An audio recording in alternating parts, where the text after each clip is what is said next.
Part 36. The Pentium Era, South to North. Author, Mei Shi Niang. Chapter 351. When Lu Ligan and the others returned to Yilin's house, Cao Kuoking was already here and waiting for them outside the gate. After Xiao Wu left, Lu Ligan didn't return his room.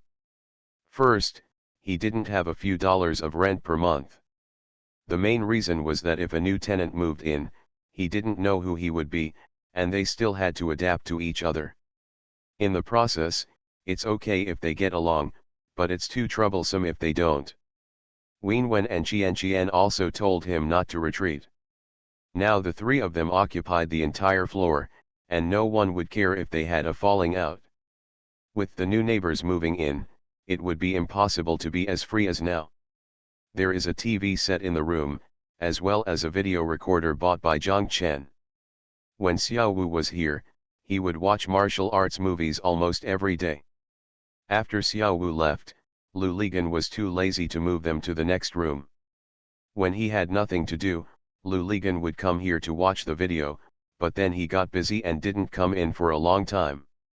When Zhang Chen arrived, he naturally stayed here.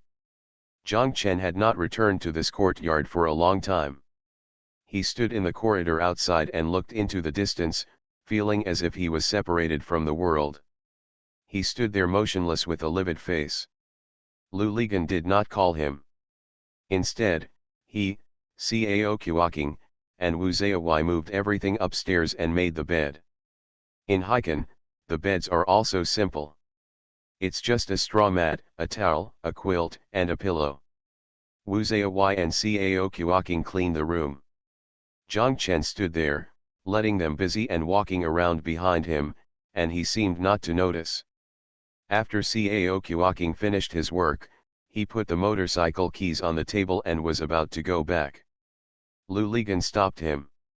Although other people on the construction site did not know what happened between Zhang Chen and Mr. Fu, Zhang Chen did not go ahead. The news of leaving the construction site will soon spread throughout the construction site, and more messy news will follow.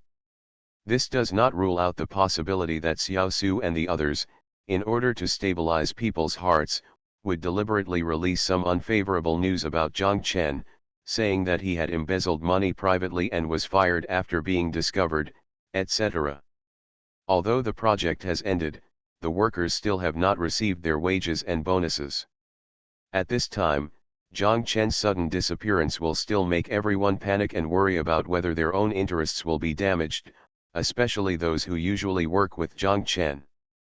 Team leaders who are close to them are even more worried about whether they will suffer a loss because of this. Xiaolin, the superficial legal person of Panji Company, is a loser, and there is no one else who can control people on the construction site. Zhang Chen is usually in charge of big and small matters, including the amount of work of each team. Only Zhang Chen knows best, even if there are differences between the two parties. Only Zhang Chen and them can explain it clearly, no one else can get involved. And this directly involves the vital interests of every worker. It has always been the most troublesome thing after the completion of the project. If this problem is not handled well, it will really be a big problem if so many workers start to make trouble. The workers will definitely doubt whether Zhang Chen's sudden dismissal is related to this. Xiao Su and the others will definitely describe Zhang Chen as worthless, indicating that it is not that they want to drive Zhang Chen away at this point, but that Zhang Chen is doing his own thing. The decoration industry is not small at all. There are always tens of thousands of workers in Heikan, but it is not big at all. Workers move around. If you talk nonsense about what bad things Zhang Chen did in Wanghai Tower, I'm afraid it will soon spread throughout the industry, and Zhang Chen is now somewhat famous in this industry. Lu Ligan knew that Zhang Chen was a man who wanted to save face. If such a situation happened, it would probably be more uncomfortable than beating him. He might really not be able to accept it and would not be able to stay in Heikan. Lu Ligan and Cao Kuoking said, "Make it clear to your brothers and sisters that no matter what those people in Wanghailu say, it is definitely not true. You also know Mr. Zhang. He is not that kind of person. They are making false accusations. CAO Kuaking nodded. We still don't know what kind of person Mr. Zhang is. How can we believe other people's nonsense? Brother Lu, what is going on? The project was almost over. They didn't give the money they promised to Mr. Zhang, and they found a reason to frame him. Mr. Zhang couldn't stand the anger, so he quarreled with them and broke up. Lu Ligan said lightly that he did not dare to say too much for fear of arousing the emotions of Cao Kuaking and others. After all, Cao Kuaking, Zhang Chen, and Xiao Wu were in the middle, so the relationship was not a simple superior-subordinate relationship. You bastard, go and settle the score with them, Cao Kuaking scolded, tell me who it is, and I'll break his head. Damn it, I'm telling you this now to tell you, firstly, not to listen to people's nonsense, and secondly, not to cause trouble. Have you heard the story about Lin Chong who was forced to go to Liangshan? I heard it. Mr. Zhang is now Lin Chong. He has been wronged. If he is forced to do anything, he will have no choice but to go to Liangshan and return to the mainland. Those people are Gao Yanai. They are too powerful and we cannot fight them. Do you understand? I know, then we just swallow this, Cao Kuaking said. In my opinion, we can just fight to the death and lose everything. What are we afraid of? Are you stupid? When you fight, you only know how to attack but don't know how to defend. It's not that you don't report. The time has not come. When the time comes, everything will be reimbursed. But if they ask for reimbursement, we will have nothing to do. Do you understand? In order to appease Cao Kuaking, Lu Ligan had no choice but to talk nonsense. Cao Kuaking nodded and said, I understand, I will just listen to you. Okay, and tell them that no one should tell Xiao Wu that Mr. Zhang has left Wanghai Tower. Do you understand? If Xiao Wu knows, then they will definitely come and kill people, Cao Kuaking said. Yes, that's good if you know. Do you understand what to do? Understood. A man is a man who can bend and stretch. I see. Yes, that's just right. If anything happens, just call me. Lu Lepole patted Cao Kuaking on the shoulder, then turned to Wu Zaiwai and said, send Xiao Cao back to Wanghai Tower. Wu Zaiwai said yes and the two of them walked out. Lu Ligan stretched out his head to take a look. Zhang Chen was still standing there, staring blankly into the distance. Lu Ligan took out his mobile phone and dialed Zheng's mobile phone. Lu Ligan asked him how things were going over there. I've finally settled things down here. They won't touch the police for the time being. Brother Zhang, make sure nothing happens again. Just keep an eye on him, Zheng and Lu Ligan said. Lu Ligan said okay, I'll keep an eye on it, thank you. Thank you for what? Which one of us is against whom? Brother Lu, are you trying to slap me in the face? Zheng scolded. Okay, let's not talk anymore. When the matter is over, we will drink together, Lu Ligan said. Lu Ligan walked to the corridor outside and told Zhang Chen that he had been working for a long time and had not eaten yet. He should go and eat on the street. I'm not going, Zhang Chen said angrily. Then my name is Wu Zaiwai. Can you bring us some? Zhang Chen said nothing. Lu Ligan thought for a moment and said, forget it, let me buy some. What do you want to eat? Whatever, Zhang Chen finally spoke. In his heart, he wanted Lu Ligan to leave quickly. He wanted to be alone. Lu Ligan walked downstairs, and when he arrived at the noodle shop was closed. The door was open, but there was no one inside. Lu Ligan walked to the side and took a look, and then he saw the waiter of the noodle shop, lying on his back. At the counter of the small shop, she and the boss were discussing the Mark 6 lottery. Lu Ligan asked her if there was anything to eat. She said no, the boss had gone home and would not come until 4:30. Lu Ligan walked all over this small street and couldn't find a restaurant or snack bar open. When he walked back, he saw Wu Zayawai coming back from a distance. He was standing on the roadside. Wu Zayawai she parked the car in front of him, rolled down the window and asked, "What are you doing?" Lu Ligan ignored him. He walked around the front of the car, walked to the passenger seat, opened the door and sat on it. Lu Ligan asked, "Have you eaten?" "No." "How could you be so stupid and not know how to bring some food back? Damn it, it's 2 o'clock. Where is the restaurant open at this time?" Wu Zayawai shouted, "Let's get some bread and biscuits from the shop." Lu Ligan thought for a moment and said he would go to the Pig's Trotter restaurant in Boa South. Lu Ligan remembers that store because the entire Boa South Road was full of small commodity wholesale shops, and merchants came and went all day long. In addition, it was located near the East Lake recruitment wall, and those looking for jobs also had to find a place to eat, so from it will be open in the morning until 7 or 8 o'clock in the evening. There are several large casseroles for stew on the stove at the door, which are steaming all day long. When they got there, the Pig's Knuckle restaurant was indeed open, and for the first time, Lu Ligan encountered the shop for the first time.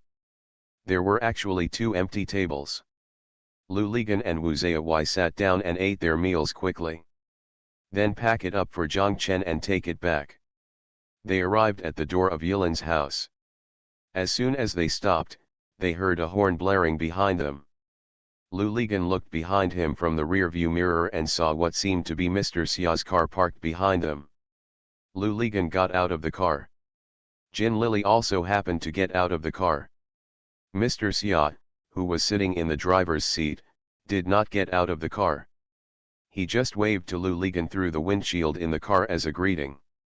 The Pentium Era, South to North. Author, Mei Shi Niang. Chapter 352. Lu Ligan and Jin Lily went upstairs. The door of the room was open. They walked in and saw Zhang Chen lying on the bed, facing the wall and with his back to the outside. His body was curled up and motionless. They didn't know that he was asleep. Yes, still awake. Jin Lily walked over, stood in front of the bed, pushed her knees against the bed frame, and shouted, "Get up." Zhang Chen was obviously startled. He turned around, saw Jin Lily, and sat up. Zhang Chen asked, "Why are you here?" "I called her. Lily came back from Sanya yesterday," Lu Ligan said. "I think she should know about this." "Why, after such a big thing happened, you still want to hide it from me?" Jin Lily asked Zhang Chen. Zhang Chen muttered, "You know it's useless." Jin Lily was choked by Zhang Chen's words. She frowned and cursed, "Zhang Chen, are you mistaken? It's you who didn't do things well. It wasn't me who harmed you. What does it mean if you come against me, mean?" "Yeah, I brought it upon myself, okay." As Zhang Chen spoke, he was about to fall down again. Lu Lipol grabbed him and scolded him, "You are all bored. What's the use of saying these angry words now? I called everyone together to discuss the future. What should I do if I go down? Is there any room for recovery? Lily, you have been in contact with many people and know a lot of things. I called you here just to hear your thoughts. He is so capable, why does he still need help from others?" Jin Lily snorted. "What's wrong with me? What's wrong with me?" Zhang Chen asked, staring at Jin Lily. "You don't even know how to keep such an important agreement," Jin Lily said. "Look, there is no evidence at all now. Even if you say it has no evidence, no one will believe it even if you talk about it. I put it in the cabinet in my room. Why didn't I put it properly? Where should I put it and carry it with me every day?" Zhang Chen asked dissatisfied. "What if it falls? Don't you know that's the den of the smiling tiger?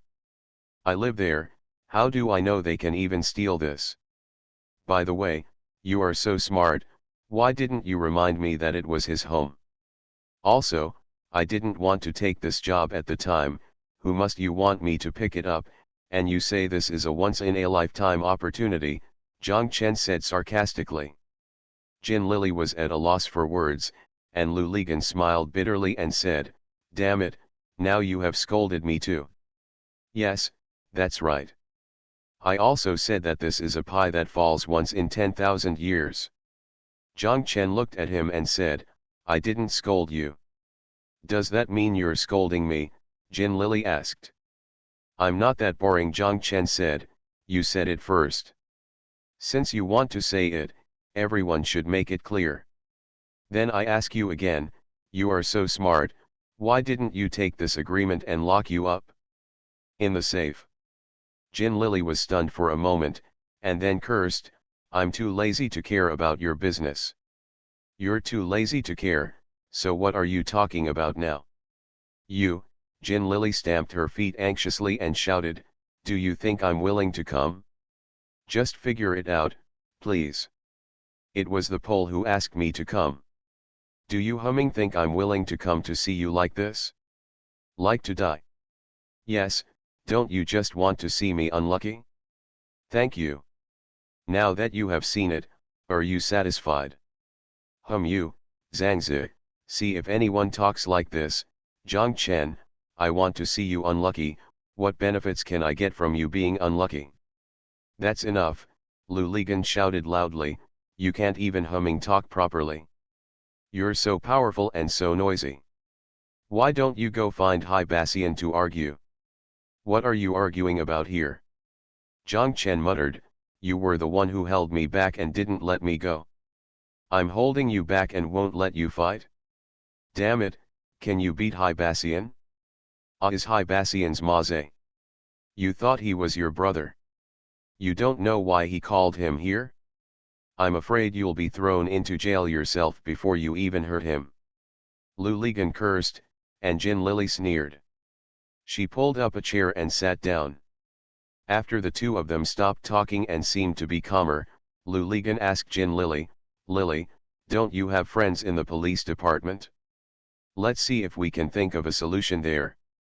Jin Lily sighed and said, "Zhangzi, do you think I really don't care? After receiving your call, I called my friend in the city bureau, and he also inquired about it from the branch. There was nothing I could do. He said the facts are now clear and the evidence is conclusive." Jin Lily looked at Zhang Chen and continued, "He in turn said that fortunately Fu had been interceding for Zhang Chen, and the call was also made to the director of the municipal bureau. The police officer only took care of Fu's face. There was no case filed, otherwise the person would already be in the detention center." Lu Ligan sighed, "It seems that Ajeng is right." Jin Lily laughed twice and said, "What's even funnier is that people in turn told me that Mr. Fu helped me a lot this time and I must remember to thank them, haha. Don't you think it's ridiculous? Damn it, Hai Bassian, you really did this flawlessly," Lu Ligan cursed. "It's his own fault." Jin Lily raised her chin towards Zhang Chen. "Why blame me?" Zhang Chen asked. "Are you so short of money? Why do you want to take advantage of someone else's 250,000 yuan? Isn't this a penny gain?" Jin Lily said disdainfully. "I have no intention of spending that money," Zhang Chen said. "No? No, then why did the boss of the Guangzhou construction company say that you took it? And the marble seller also said that you took it? Isn't the marble seller your friend? Why did he frame you?" "I didn't take it. I do not believe. Believe it or not, I didn't take any, not even a dime. That means that so many people have come together to unjustly accuse you, a good person like you. I'm not a good person, but I just haven't taken any money." "Humph, who believes it? Believe it or not." The two were about to quarrel again, but Lu Ligan quickly stopped him. He said, "Lily, what you said is too much. I believe what Zhang Chen said. You don't know what kind of person Zhang Chen is. Do you think he will go get this money?" Jin Lily sneered, "He couldn't do it before. I don't know if he can do it now. I'm not with you. People will change. I know he." "Yes, that's great. People change. How busy and arrogant you have become now," Zhang Chen said with sarcasm, and there was something in his words. In your eyes, people like me are now rubbish, it's just a cockroach, right? For a noble person like you, please. Why are you still pretending to be here? Don't think that anyone doesn't know who he is. You. Jin Lily stood up. She glared at Zhang Chen, turned around and walked out the door.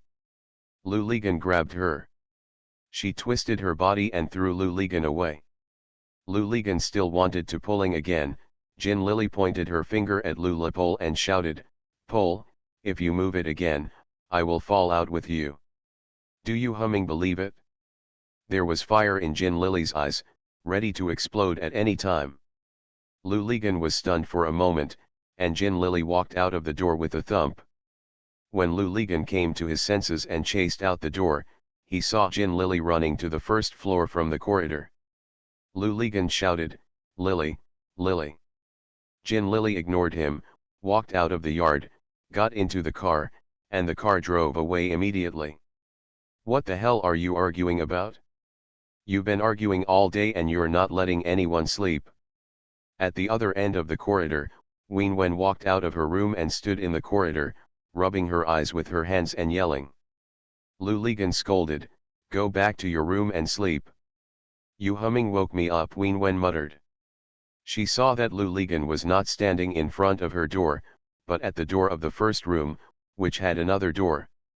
Opening it, Wen Wen walked over curiously and asked, "Why, someone has moved here. It can't be the driver.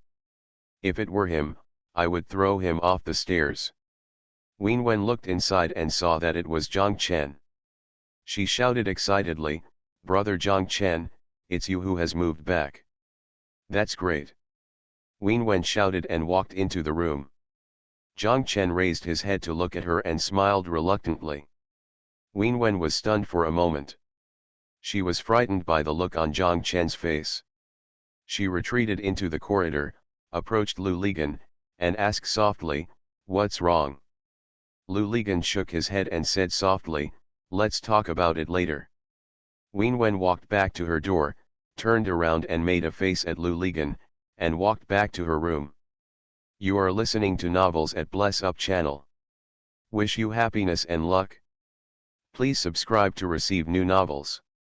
How do you feel about this novel? Please like and leave a comment. The Pentium Era, South to North. Author, Mei Niang. Chapter 353.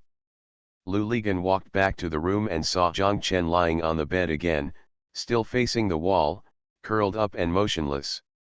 Lu Ligan probed the food on the table with his hands, and there was still a little bit of residual warmth. Lu Ligan said, "Get up to eat, it's getting cold." "Don't eat," Zhang Chen said angrily. Lu Ligan stood there and stared at Zhang Chen's back for a while.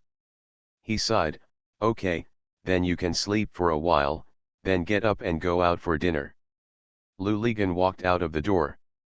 As soon as he walked into his room, he heard the door next door slamming shut.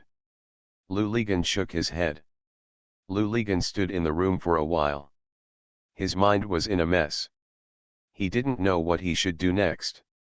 He was a little angry with Zhang Chen, a little angry with Jin Lily, and a little angry with himself. He was obviously being bullied by others. As a result, we got into a quarrel, and we were obviously bullied to the point where we pressed our heads into the toilet, but there was nothing we could do. He didn't know whether he was rational or cowardly in doing so, including preventing Zhang Chen from going to Hai Bassian. He felt that they were even inferior to Xiao Wu in this matter. If Xiao Wu encountered this problem, he would punch him without saying a word. Go ahead first, let the other person's face bloom, and talk about the rest later. Even if the sky falls, there is no need to be so long-winded. At the same time, he felt sorry for Zhang Chen and himself. He thought that they came to Haikan more than a year ago and had no money. The three of them were crowded into this room. After so many things and so much suffering, it seemed that they all succeeded in the end, but who knows what was behind their success. He lost Tan Shahen, then Huang Meili, and it seemed that Zhang Chen had also lost Jin Lily. Compared with the pain of loss, success is nothing. If there is no one you love to share success with, the meaning of success will be greatly reduced. Especially Zhang Chen, he only pretended to be successful for a year. In this year, he has been the general manager, controlling such a large project, and spent almost all his time and energy there, as if taking care of himself. Like a child, Wang Hightower was changed little by little. Wang Hightower succeeded, and Zhang Chen seemed to have succeeded, but who expected that it would all collapse? He erected a brand new sea-viewing building on Haixia Road, but built everything he had on the beach. When the waves receded, nothing was left, just like the piece of land in Mengping, which can be seen when it comes out of the water. Carrying dreams and hopes, when submerged in water, only despair and sadness are left. The waves are the teeth, the sky is the lips, and the tears are the water of the sea. Everyone who sells his hope will eventually be swallowed by reality. Lu Ligan's eldest brother rang, and he picked up. It was Wei Venfang. Wei Venfang told him that the design draft from Hong Kong had been sent. So fast, Lu Ligan was surprised. It seemed that he told Jason that he hoped they could go faster. Jason listened. Jin Fucong told him that their company would attach great importance to this project, and it wasn't just polite words. Lu Ligan felt a little better. He said to Wei Venfang, "Okay, I'll be right over." Lu Ligan walked to the door of Wen Wen and Kinkin's room. As soon as he knocked on the door was opened. It turned out that these two people had been standing behind the door. As soon as Lu Ligan entered, they immediately hurriedly questioned, "What's wrong with brother Zhang Chen?" "I was cheated and I didn't get the money I deserved," Lu Ligan said. "How much?" Qian asked. 3 million. There are so many. If it were me, I would jump off the building, Wen Wen shouted. Me too, Qian said. Don't be so damn nagging, I have something urgent to go out now. Go, I'll accompany brother Zhang Chen, Wen Wen said. I'm here to tell you, just don't disturb him. You pretend not to know anything. You should eat and go to work. If you see him, don't be overflowing with love and show your love. Pity. Why? Qian asked puzzledly. I know, brother Zhang Chen wants to save face, Wen Wen said. Yes, how come you understand so thoroughly? Lu Ligan smiled. My previous boyfriend was like this, but he didn't have any skills and still wanted to save face. He was just stinky, Wen Wen scolded. Okay, but today is a dangerous period, do you understand? Lu Ligan said. You pretend not to know anything, but you must help me observe him secretly, especially if he goes out. We will follow him behind to prevent him from thinking about committing suicide. Wen Wen became excited. Lu Ligan glared at her. He won't commit suicide. I'm afraid he will find someone to fight for his life. If it were me, I would fight tooth and nail, Qian said. I just want money rather than my life. Okay, no more rambling. If he just goes to the side street to buy cigarettes and make a phone call or something, you can just follow him out and back. If you see him getting into a car or motorcycle, call me immediately, Lu Ligan said. Should we also ask caravans and motorcycles to follow us, like in the movies when we catch spies? Wen Wen asked. Lu Ligan shook his head. No, I know where he is going. Also, when you follow, be careful. I got it, don't let brother Zhang Chen find out, Qian said. That's right, you are all talented people. I can rest assured that you will do the work. After Lu Ligan finished speaking, he walked out. When he arrived downstairs, Wu Zayawai was sitting in the car and had fallen asleep. When they returned to the company, Wei Venfang handed Lu Ligan a paper tube as long as a magazine and a half. Lu Ligan asked, who sent this? A friend of Mr. Jin's and his friends brought it from Hong Kong. He said it contained a design draft and wanted to give it to you. Wei Venfang said that Lu Ligan laughed when he heard it. He thought that this was similar to his own Beautiful Express. When he thought of Beautiful Express, he thought of Huang Mei, and Lu Ligan sighed secretly. There is a round plastic bag on the outside of the paper tube, which must be specially made to package this paper tube to prevent the pictures inside from getting wet by water. The mouth of the plastic bag was tied with a rope, but not sealed. Lu Ligan understood that this was to prepare for the airport security check.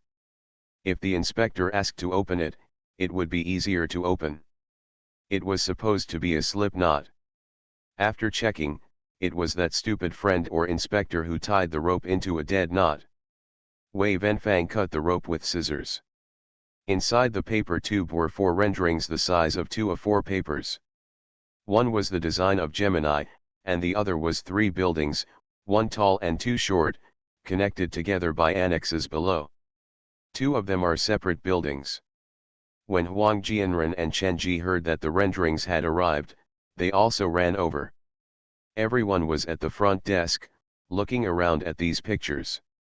Wei Venfang and Chen Ji were leaning towards the complex composed of the 3 buildings. Huang Jianren prefers Gemini. He said that this is as powerful as the Gemini in the World Trade Center in the United States. Lu Ligan felt that a complex composed of 3 buildings would be suitable for the Chinatown project they originally envisioned, or a commercial complex similar to Wanghai Mall. The 5-story annex building below could be used for shopping malls or restaurants. Entertainment industry, but it is not suitable to be used as a pure office commercial building like their Jinghai International Financial Center. The chaotic flow of people below will lower the grade of the entire office building. An office building must be popular, but the people it must gather must be naturally screened. Not everyone can enter, including the companies inside, and not all agoe even cats can move in, and it must give people a very high-end feel, so as to increase the rent of the office buildings inside. The most important thing is that this is the tallest building in Haikan. 3 buildings will offset the feeling of height and fail to achieve the effect they want. The same reason why Lu Ligan is not optimistic about the Gemini design. The World Trade Center in the United States has more than 100 floors of Gemini. It can stand out from the crowd. The 2 buildings are like the long and thin legs of a crane because they are tall enough. But his 48th floor is not tall enough. If it were made into a Gemini, Lu Lizan was worried that they would not become the legs of a crane that stands out from the crowd, but would become the legs of a fat lady. People around him were talking a lot, but Lu Ligan didn't listen to a word. What he wanted to do most was to go to Zhang Chen with these renderings. He would definitely give him good suggestions, but now, what he wanted to do most was to take these renderings to Zhang Chen. What cannot be done is precisely this. He has just suffered such a big blow. Are you going to show him these things to rub salt into his wounds? Although Zhang Chen must know that Lu Ligan didn't mean to show off, his heart would definitely hurt when he saw these things. Lu Ligan sighed. He took a pen and paper from Wei Venfang, sat on the table on the side, and wrote down his thoughts and suggestions on the renderings.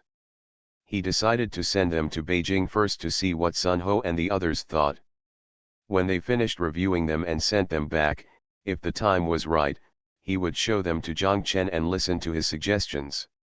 The Pentium Era, South to North. Author, Mei Xiniang. Chapter 354. Lu Ligan wrote 4 full pages of his suggestions, rolled them up together with the renderings, stuffed them back into the paper tube, put the outer plastic bag on, and when he tried to tie the mouth of the bag with a rope, he realized that the rope has been cut and cannot be tied back. Find the rope quickly. Lu Ligan told them that they all looked for it separately. Unfortunately, although the company was large, the rope was not found. Wu Ziyawai and Lu Ligan said, this, or use the yellow bitch's leather shoelaces. Lu Ligan glared at him. He stretched out his hand and pulled the waistband of Wu Ziyawai's sports pants to the maximum limit. Then he loosened his hand, bounced it back, and cursed, either use your elastic band. Everyone laughed. When Wei Venfang saw this, She had an idea. She took off the rubber band that bound her hair from her head. The original ponytail was spread out. She tied the mouth of the bag with the elastic band. Lou Ligon looked at it and sighed greatly. This is better than the original rope and easier to open and inspect. Lou Ligon glanced at Wei Wenfang and praised, "Not bad, smart. Also, you look better this way than before." Chen Ji also shouted from the side, "Yes, yes." Wei Wenfang blushed. Lou Ligon and Wei Wenfang said, "Pick up your things and follow me." "Where to go?" Wei Wenfang asked. "Go to the airport and send this thing to Beijing," Lou Ligon said.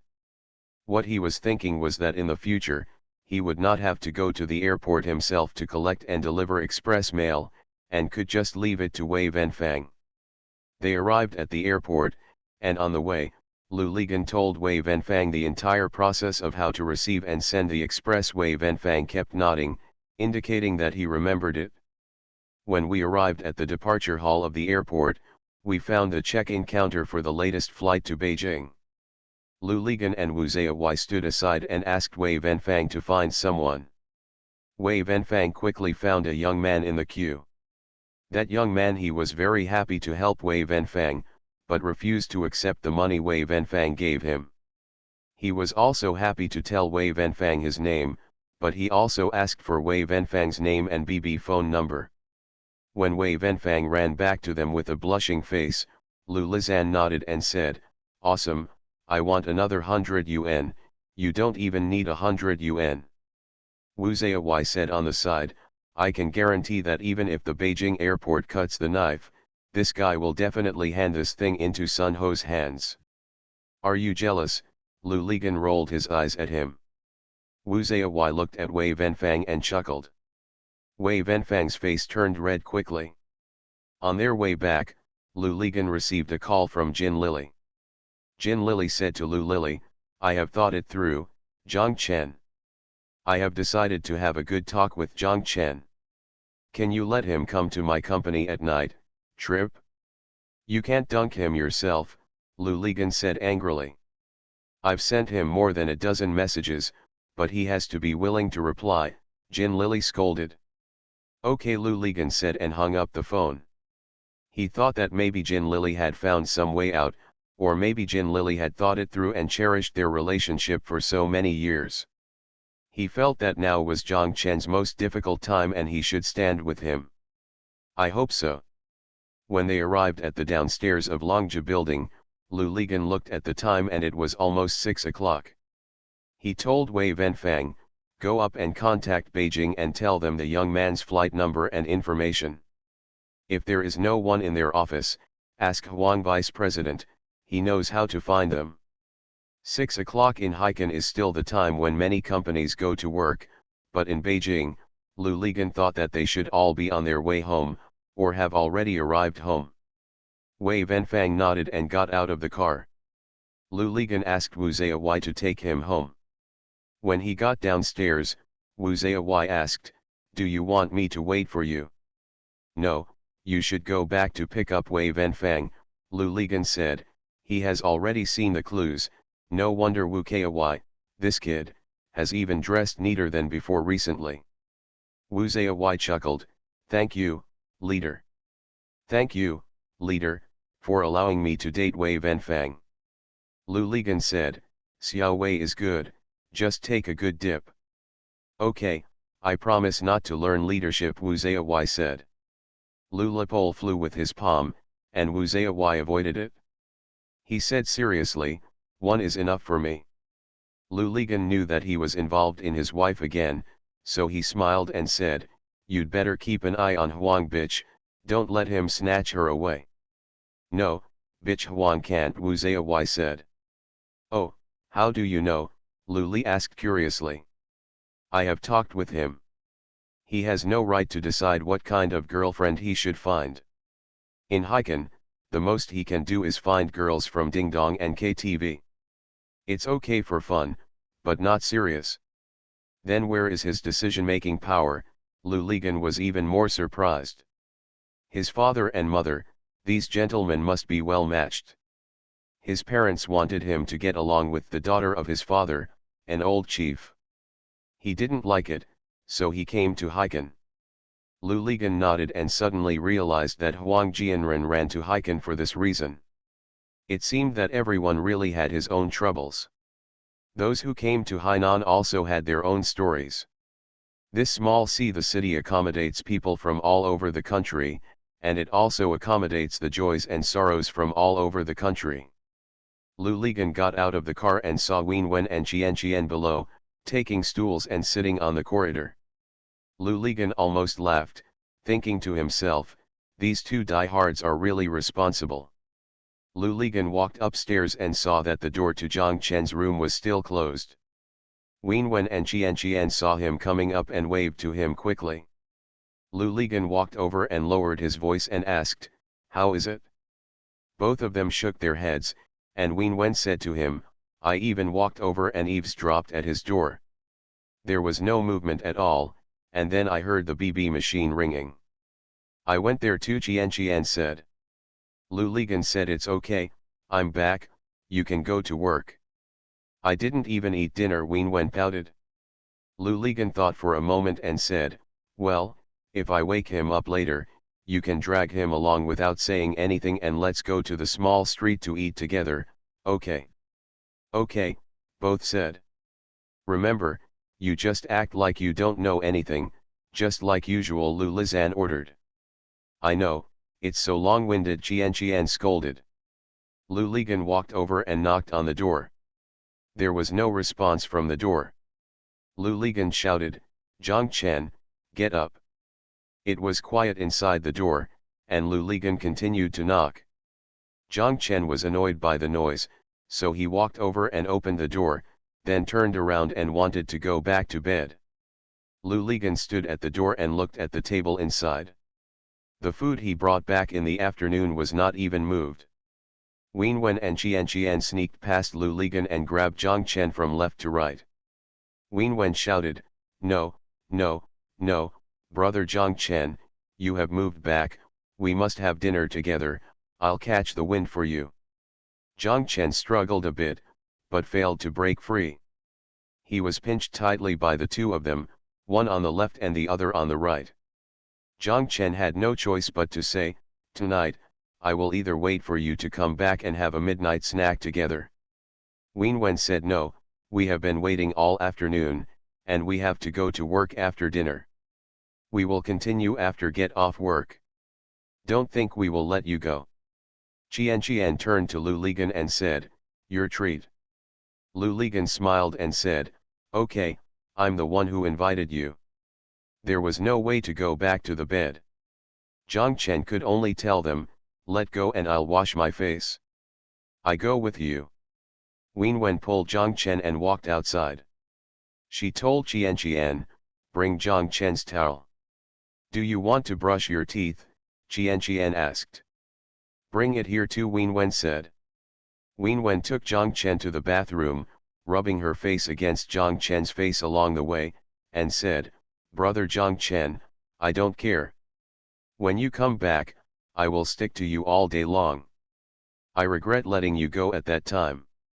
Zhang Chen smiled bitterly and said, "As a big wife, you'd better go and accompany your master. He stepped aside when you came. He was originally replaceable," Wenwen said. "Yes, I want to stick to you too," Qian said from behind. "Then I'm still afraid of being beaten by him," Zhang Chen said. "He dares," Wenwen cursed, "I'll help you, the three of us will beat him together." Two people escorted Zhang Chen to the pool. Zhang Chen began to brush his teeth and wash his face. The two people stood on the edge and watched. Zhang Chen didn't know whether to laugh or cry. He said, "What are you looking at me for? I haven't seen it for so long. I can't bear to leave it. I just want to see more." Wenwen said, turned around and looked at Lu Ligan, who was at the other end of the corridor, bent over with a smile, and gave a thumbs up to Wenwen and the others. The Pentium Era, South to North. Author, Mei Xiniang. Chapter 355. After the four of them finished eating, they returned home. Ween Wen and Qian went to work, while Lu Ligan and Zhang Chen stood in the corridor smoking. Lu Ligan asked Zhang Chen, "Lily detained you, why didn't you call me back?" Zhang Chen said angrily, "What's there to say? How about you use my big brother to fight back now?" No reply. Zhang Chen rejected it immediately.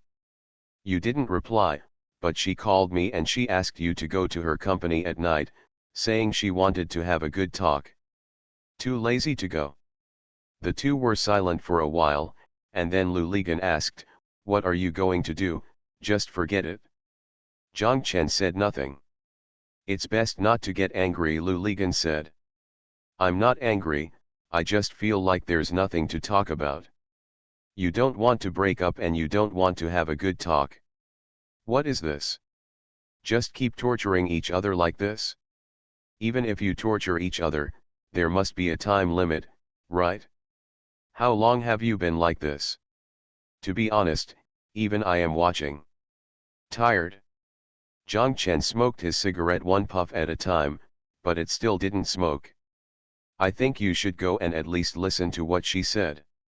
No matter we get together or break up, we have to face it," Lu Ligan said.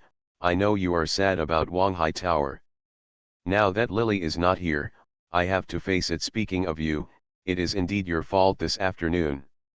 No matter what, Lily rushed over as soon as she heard about this, which shows that she still cares about you. She knew you were in danger, and she still made phone calls everywhere. I didn't ask her to do this," Lu Ligan added. Zhang Chen blew out the cigarette in his mouth on the ground and pressed it out with his feet. The 5 or 6 cigarette butts under his feet were only half smoked. He turned around, took the cigarette from the railing in the corridor, and took another one. Lit it, not inhaling, but thinking about something blankly. "From the tone of the phone call, I think Lily may have found some way or someone to recover your losses, but she needs an attitude from you, or she wants to ease the relationship between you, so she wants to have a good talk.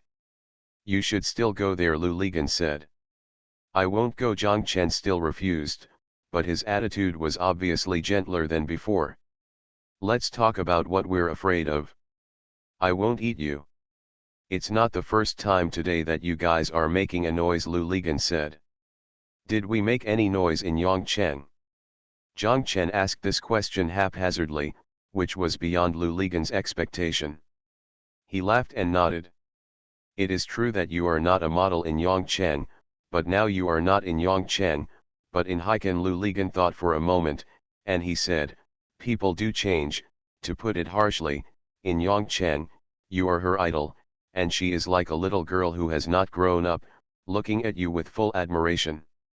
Why, that will satisfy your vanity, right? I mean being admired by others.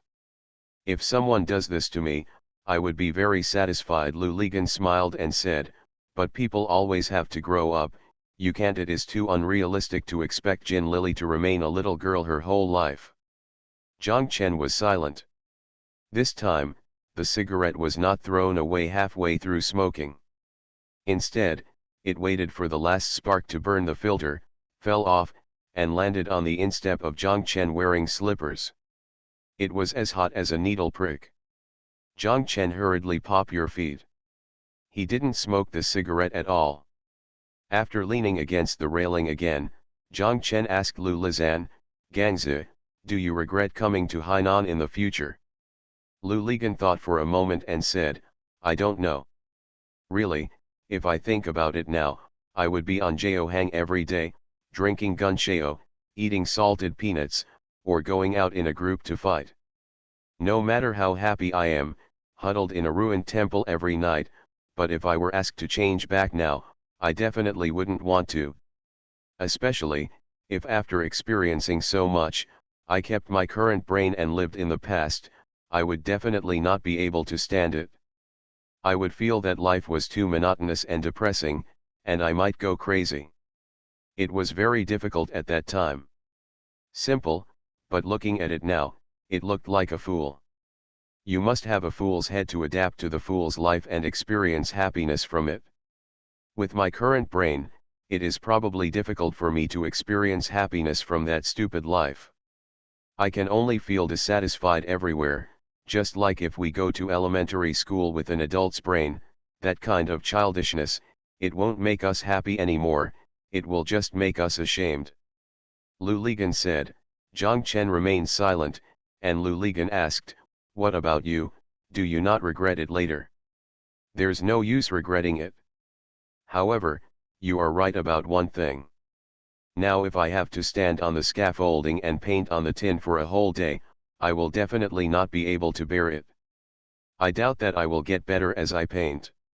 The pen ran away. After throwing it away, Zhang Chen finally started talking more. Lu Ligan blew out the cigarette on the ground and put it out with his foot. He said, "I have figured out one thing." "What?" "Whether we are willing or not, like it or not, accept it or not, the world is changing every day, the world is changing, Yongcheng is changing, and people are changing. We just want to go back to the past, and the past will never exist. Has changed beyond recognition. Only a fool thinks that he can travel to the past and still be at ease. Why can people only see the past but not the future? I mean seeing it with the naked eye. That's why living like this is interesting.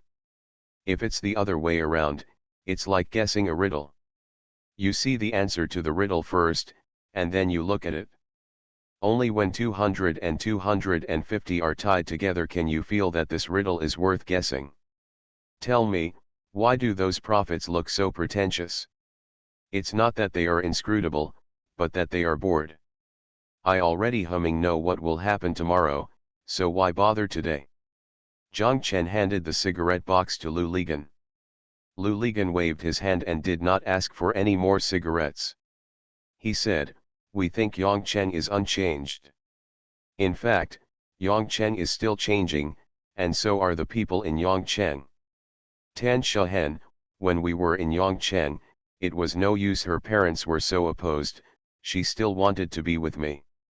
Lu Ligan laughed dryly and continued, "But then, it was so simple, just a plane ticket to come over, and we could be together freely, when she gave up and told me with her actions, you roll." Lu Ligan looked at the rooftops in the distance. The sky was getting darker little by little, and the lights on the ground were rising little by little. You couldn't tell where the dividing line between light and darkness was. If you looked at the two ends of the sky and the earth, looking in the middle will give people the feeling that when the darkness becomes lighter and lighter, it is light, and when the light becomes darker and darker, it is darkness. They are originally one. I don't know whether it was because of the change in light or something else, but Lu Ligan's eyes were gray. He smiled self-deprecatingly and said to Zhang Chen, "Zhang Chen, I don't know whether the outcome of Tan Shahen and I is good or bad. Really, as it is now, at least there are memories.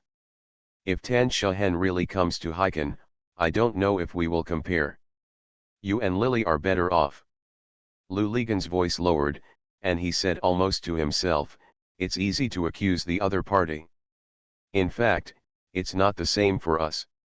When we face temptation, can we not be tempted? We won't change." Lu Ligan's words shocked Zhang Chen's heart. "Yes, Jin Lily and Lao Xia, what about myself, Xiao Zhao, and Gu Shufang?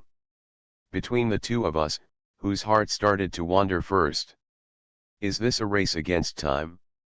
What's the point of knowing who is first and who is last? Let's go, Zhang Chen, go and listen to what Lily has to say."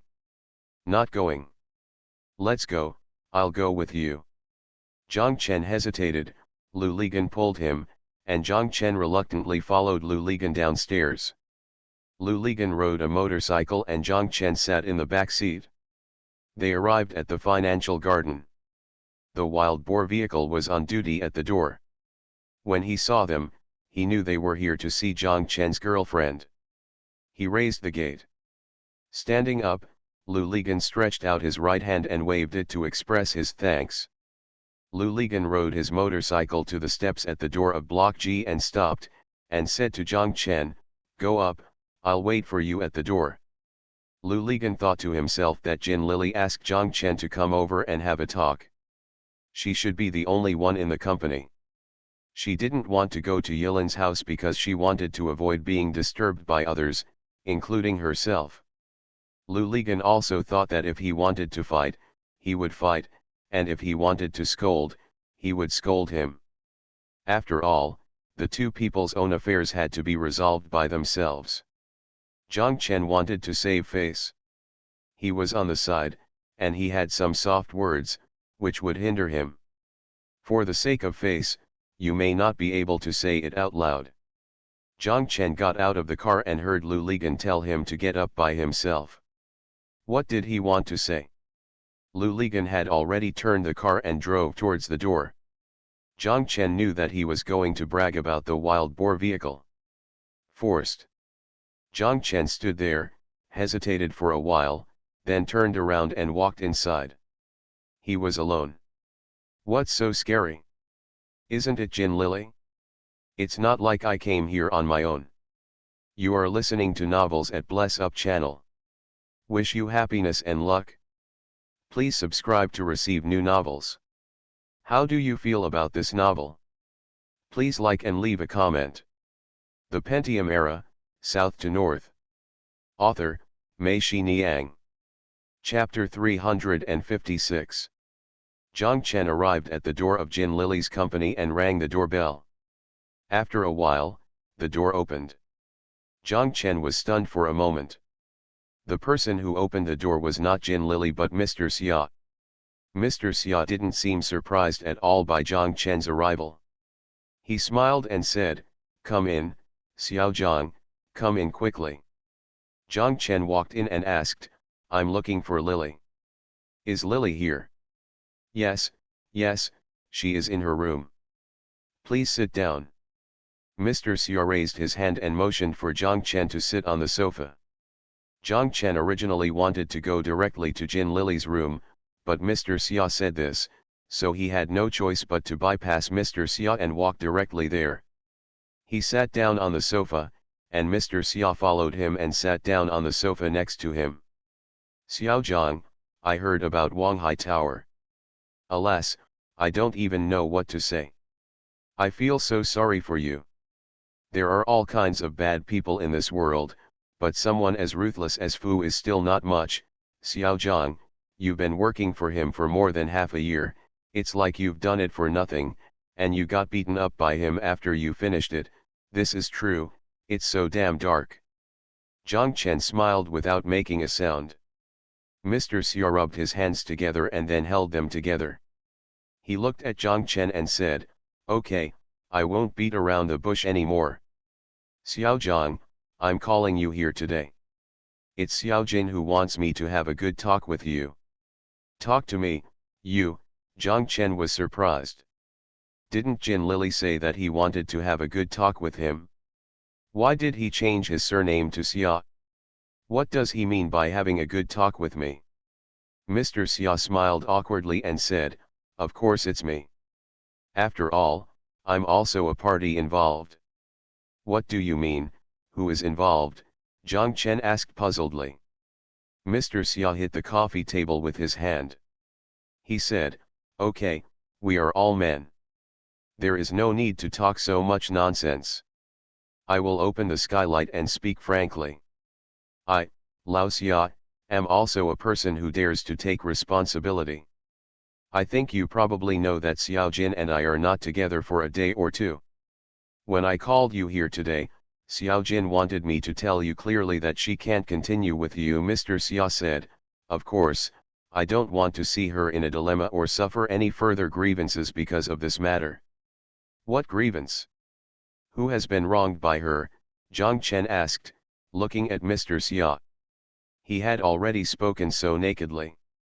Of course he understood what Mr. Xia meant, but he still couldn't help but ask. "I don't care about this." Mr. Xia smiled faintly. He reached out from under the coffee table and took out a bundle of 100,000 yuan. He pushed it in front of Zhang Chen and looked at Zhang Chen intently, as if he wanted to see from his face. See his reaction. Zhang Chen wanted to punch the face in front of him, but he felt that if he did, he might be playing into his hands and lose the first move. Jiang Chen pinched his thighs tightly with both hands and held back. He looked at Mr. Xia quietly. Mr. Xia said, "Xiao Zhang, don't get me wrong. Please accept this money. I don't have any other intention. I just think you may need it now." Jiang Chen reached out and took the bundle of money in his hand, weighed it, and said with a smile, "It's very heavy. I really have never taken such a whole bundle of money." He put the money back on the coffee table and said nothing. Instead, he stared at Mr. Xia. Mr. Xia looked at him, his eyes flinched, and he looked away. At this moment, Jiang Chen suddenly felt that the anger he had just felt was gone. All he felt was funny and ridiculous. He didn't understand why he came here to talk about such a ridiculous thing with such a funny person. He wanted to laugh, but suppressed it so he didn't laugh out loud. He said sarcastically, "Mr. Xia, I didn't misunderstand. I understand what you mean. You want me to sell Jin Lily to you, right?" "No, no, Xiao Zhang, you still misunderstood. There is no misunderstanding. No matter what you say, the meaning is the same." Jiang Chen shook his head, reached out and patted the bundle of money, and said to Mr. Xia, "Unfortunately, the amount of money is wrong." "Then how many do you need?" Mr. Xia asked urgently. "How much do I need?" "Haha," Jiang Chen laughed, "it depends on how much you think Jin Lily is worth." "Jiang Chen, don't go too far." Jin Lily walked out from the other end. She had been standing there, listening to the conversation between the two people. Jiang Chen saw Jin Lily, smiled, and asked, "Didn't you ask Zhangzi to tell me that you want to have a good talk with me? Why are we here, and the people are changed again? The curtain opens to change the protagonist. I've been in the troupe for so long, and I don't even know which show you're in." "Yes, that's right, I made an appointment with you." Jin Lily bit her lip. "I just want to make it clear to you, but Lao Xia thinks it's better for him to come and talk to you." "I don't care, anyone can say it anyway. Just the same, I just want to tell you that it's over between us." Jiang Chen pointed to the bundle of money and asked Jin Lily, "Then this price was also agreed upon by you?" "What's the price? Don't slander anyone, don't take your good intentions for granted." "Jiang Chen, let me make it clear to you, Jin Lily, don't owe you anything," Jin Lily shouted. "Yes, that's right. You don't owe me. You stopped owed me a long time ago. You only proposed breaking up today. I'm still surprised. Why did you hold it in for so long? You're almost exhausted?" "Haha." Jiang Chen turned around and said to Mr. Xia, "Do you have $1? "What do you want to do?" Mr. Xia asked. Jiang Chen saw 2 coins in the fruit plate on the coffee table. Jiang Chen smiled. He picked up a coin with his left hand and said with a smile, "There is it here, no need to look for it." He patted the bundle of money with his right hand and said to Mr. Xia, "Mr. Xia, I didn't misunderstand you. You misunderstood me. I said the amount of money was wrong. It wasn't that it was too little, but that it was too much. This woman, she's worth so much money, and that's all she's worth." Jiang Chen stood up, shook the coins in his hand towards Mr. Xia, and said, "This money belongs to me. Now we have settled the transaction." Jiang Chen then threw the coins in his hand into the trash can next to the coffee table. "Jiang Chen, you bastard," Jin Lily shouted loudly. Jiang Chen looked at her, pointed at Mr. Xia, and said to Jin Lily, "Yes, I am a bastard. Don't you already have a bastard who is not a bastard?" Jiang Chen said and walked out of the door, closing the door heavily. Lu Ligan was standing at the gate, chatting with the wild boar vehicle. He saw Jiang Chen walking towards this place, and his heart skipped a beat. He came down not even 10 minutes after he went up. Lu Ligan had a premonition that it was definitely not a good thing. He walked towards Jiang Chen, but before he got closer, he saw Zhang Chen's expression was ugly, and he thought to himself that they must have quarreled again. Lu Ligan asked, "What's wrong?" "Just like this." Zhang Chen glared at him and walked past him. Lu Ligan turned around and followed him. Zhang Chen walked to the side of the motorcycle and continued walking forward without stopping. Lu Ligan walked to the motorcycle and shouted at Zhang Chen's back. Zhang Chen ignored him and walked faster and faster.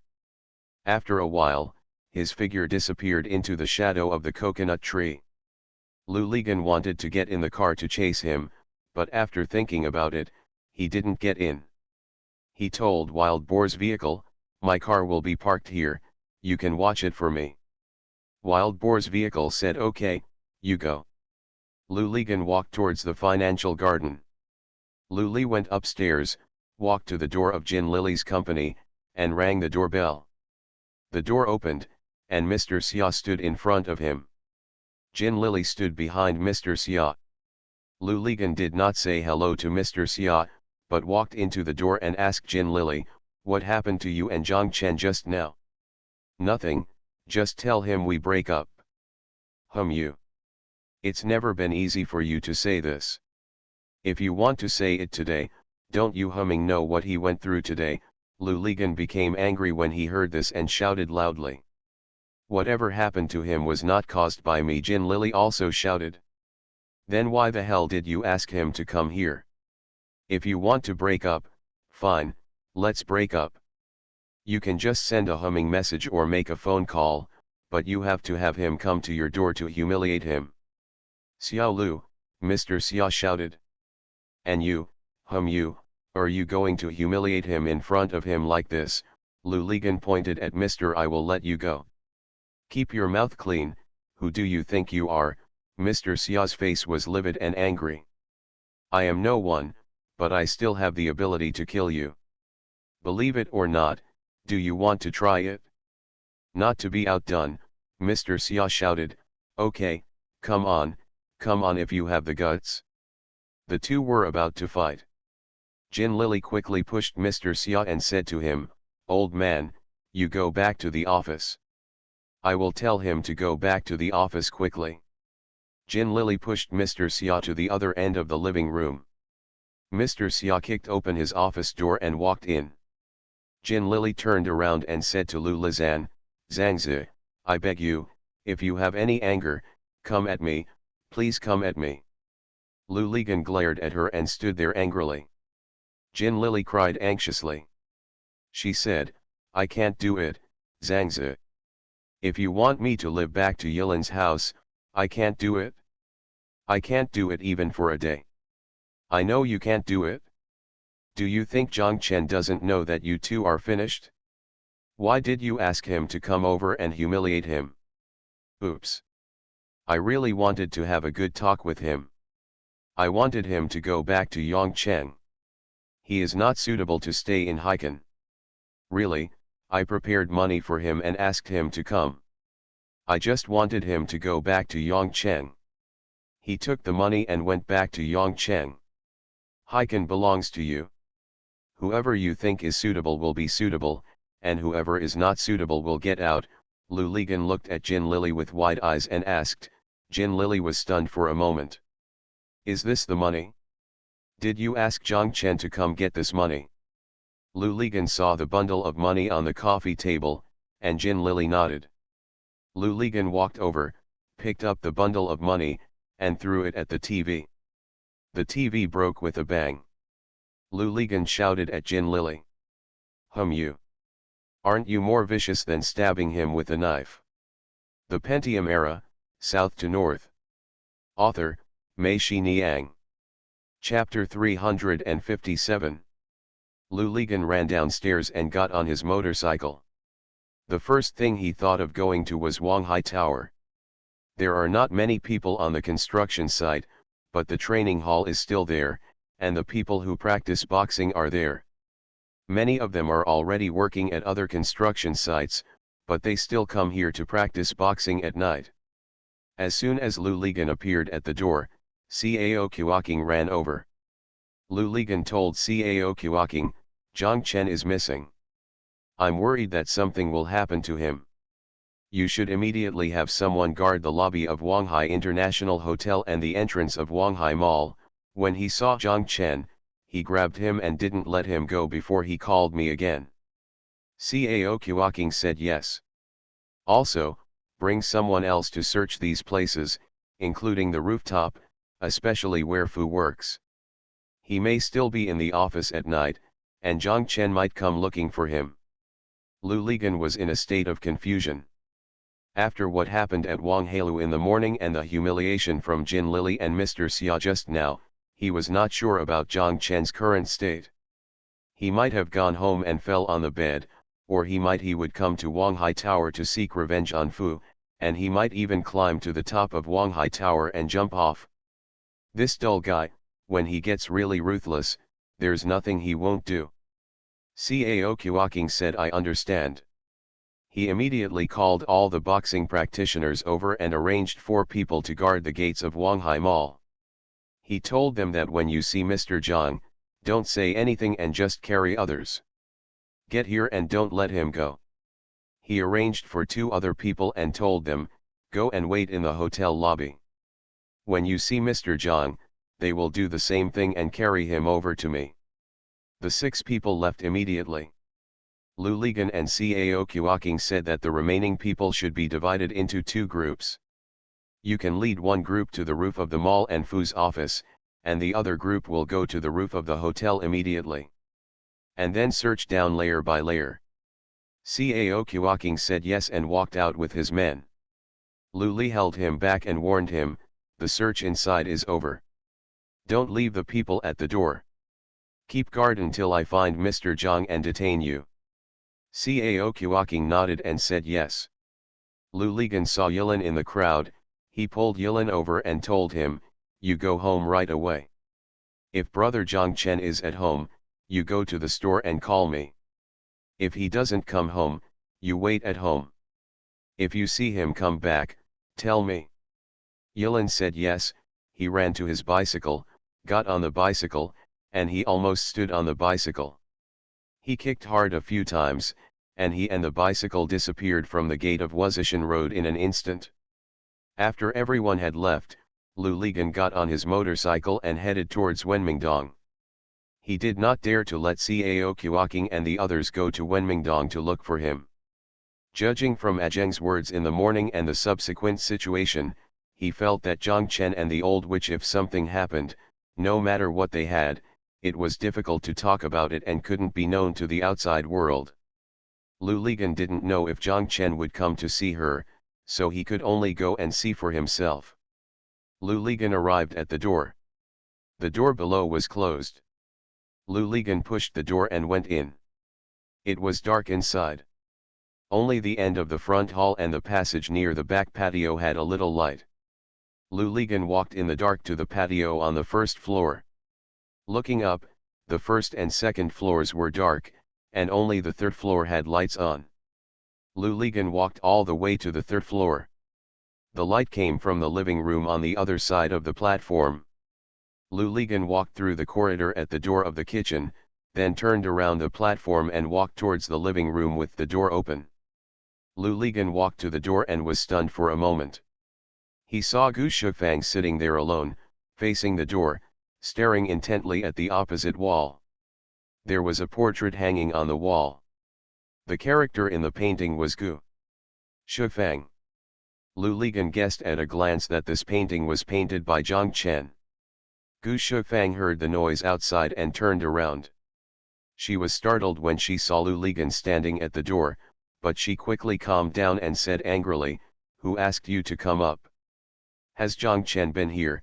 Lu Ligan didn't bother to argue with her and asked straight to the point. Gu Shufang was obviously flustered, then shook her head. Lu Ligan turned around and left, and Gu Shufang chased him out. When she reached the platform, Lu Ligan had already gone downstairs. Gu Shufang shouted, "What's wrong with Zhang Chen? Hey, what's wrong with Zhang Chen?" Lu Ligan ignored her and continued walking downstairs. He walked to the stairwell from the 2nd floor to the 1st floor. Thinking of something, Lu Ligan turned around and went back.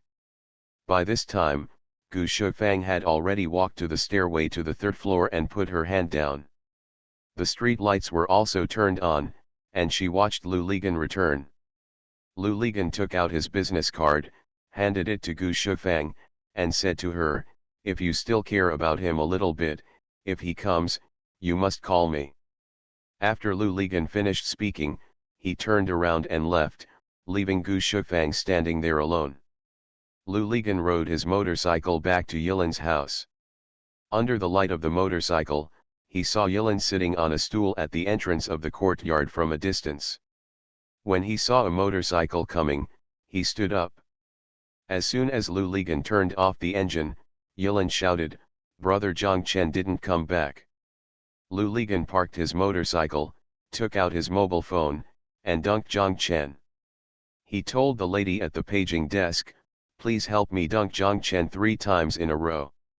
Lu Ligan's eldest brother rang. It was Wang Heilu's phone. He quickly picked up the call. Cao Kuoking told him on the phone that we had searched inside and couldn't find Mr. Zhang. Lu Ligan said yes, the people guarding the door will continue to guard. You can take the people and walk around Hixia Road to see if he is on Hixia Road. Cao Kuoking said yes. Lu Ligan dunked Zhang Chen again, and he said to the lady at the paging desk, "Please help me dunk 10 times in a row." The content is, "Wherever you are, we are looking for you." "I'm sorry, sir, we have a rule that a maximum of 3 deductions are allowed at a time," the lady at the paging desk said on the other end of the phone. "Okay, you can dunk it 100 times for me." The pager girl chuckled and said, "No, sir." Lu Ligan suddenly became angry for no apparent reason. He said, "Your paging station is on the 17th floor of Quanta building, right?" "Yes, sir, how do you know?" "I'm telling you, if you dunk 100 times for me, if you don't do it once, I will bring someone to smash your paging station tomorrow." After Lu Ligan said viciously, he hung up the phone. "How could I know? I know all the buildings in Heiken like the back of my hand. No matter which building you hide in the basement of, I can still find you." "Brother Ganzi, will Brother Zhang Chen go to Sister Wenwen's place?" "Don't men like to go to women to drink when they have something to worry about?" Yilin asked. No matter how worried Lu Ligan was, he couldn't help but laugh at this moment. He reached out and touched Yilin's head and said with a smile, "You are a little kid, but you are a big kid. You even know this." "What's the matter?" "My bad boy dad likes to drink with women the most. He gets drunk every time and is thrown into the street by those women," Yilin said. Yilin's words reminded Lu Ligan of a person, that girl named Xiao Zhao, who had a refreshing fragrance. Would Zhang Chen go to find her? Lu Ligan felt that this was a possibility, but unfortunately, he had no idea where this person would be. In the mood to give it a try, Lu Ligan tugged on Wenwen. After a while, the phone rang, and Lu Ligan quickly picked it up. It was very noisy on the phone. When he heard that he was in the KTV box, Wenwen shouted loudly. Said, "I'm at work and I borrowed a customer's phone. If you have any questions, let it go." "Have you seen Zhang Chen?" "No, what's wrong with Brother Zhang Chen?" "Missing, can't be found, Lily told him to break up last night." "Ah," Wenwen cried out, "then he can't think about it." "How do I know?" Lu Ligan hung up the phone angrily. Wenwen returned the big brother to the guest. The guest put her arm around her waist and asked Wenwen to continue playing dice. Wenwen thought for a moment and said to the guest, "Brother, I'm sorry, I have to leave in a hurry." "You can find someone else. How are you, little sister?" I'm sorry, I promise to accompany you well next time." After Wenwen finished speaking, she stood up. She walked to the other side of the box and pulled Qian up. Qian was confused and asked, "What are you doing?" "Hurry up, Brother Zhang Chen can't be found." The customer next to Qian got angry, threw a glass of wine over her, and cursed, "Leave. What the hell do you mean?" Wenwen wiped the wine on her face and said to them, I'm sorry, brothers, my family member is missing and can't be found. He may commit suicide. We have to find him immediately. I'm sorry." Zhang Chen disappeared, and Lu Ligan was left alone. He felt like the sky was about to fall. He called Lu Yun and told her the matter briefly. Lu Yun said, "Okay, Pol, I know, don't worry, I'll come right away and we'll mobilize more people to look for it. Hiken is not big, so don't worry if you can't find it. Arrive." Lu Ligan said yes, and Lu Yun continued, "I will call Qiang and Li Yong, and we will meet downstairs in Longja building. We will divide the work first and then go find them." Lu Ligan said yes. Lu Ligan then called Meng Ping. Meng Ping was socializing outside. When he heard about this, he said, "I will come right away." "Longja building? Okay, I understand. By the way, I called everyone in the company and they all know Zhang Chen." Lu Ligan then detained Wu Ziyawai, Wei Venfang, and Chen Ji, called Huang Jianren and asked them all to go to Longja building. Meng Ping and Lu Yun were right. Hiken is not big, so they will definitely find Zhang Chen. We need it now. Call everyone who knows Zhang Chen together and implement the human C tactic.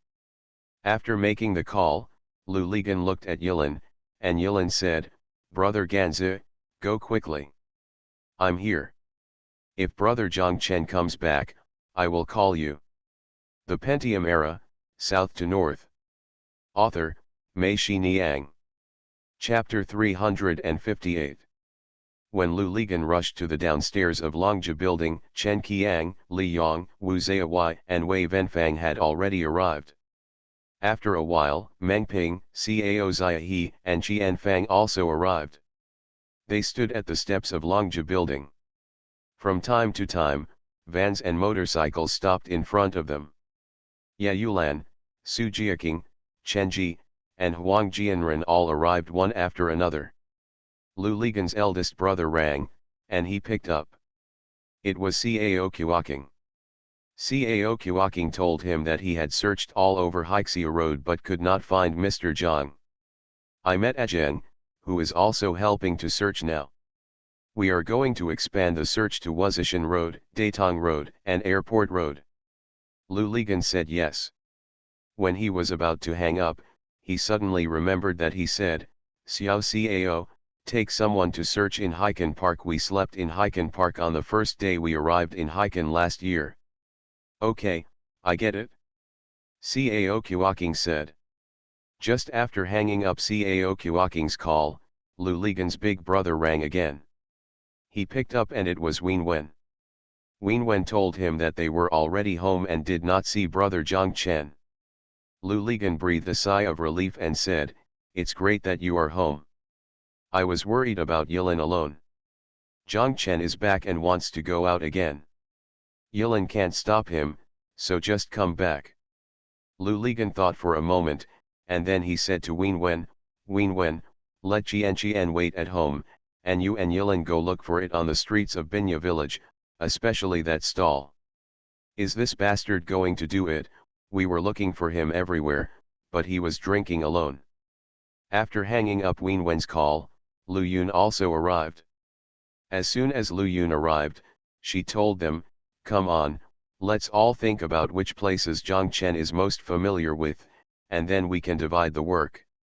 After listing all the places Zhang Chen might go, Lu Yun said that according to Zhang Chen's personality, he is most likely to go to the beach to relax at this time, and the beach is the focus. Everyone knew that it was nice for her to talk about relaxing, but there were more serious consequences that she would not and did not have to say. Lu Yun arranged for Meng Ping to go to Holiday Beach with Cao Ziahe and Qian Fang, and Chen Qiang went to Baishamen with Li Yong, Ye Yulan, and Chen Ji.